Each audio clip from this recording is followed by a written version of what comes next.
Good morning সবাইকে। আর আজকে আমরা সকাল সকাল বেরিয়ে পড়েছি বাঁকুড়ার উদ্দেশ্যে। আর বাবা মেয়েকে আজকে সকাল সকাল ঘুম থেকে তুলেছি, সেই কারণে ওদের খুব কষ্ট হয়েছে।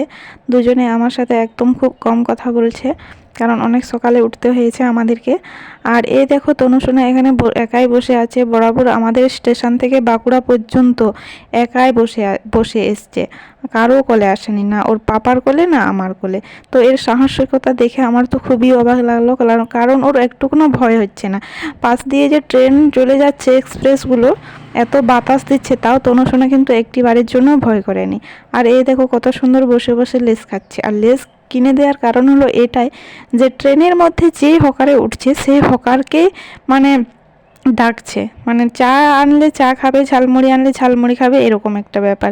তো তনুসোনা ওর মুখ বন্ধ করার জন্য তনুসোনার পাপা ওকে লেস প্যাকেট কিনে দিয়েছে, আর ও সুন্দর করে খাচ্ছে।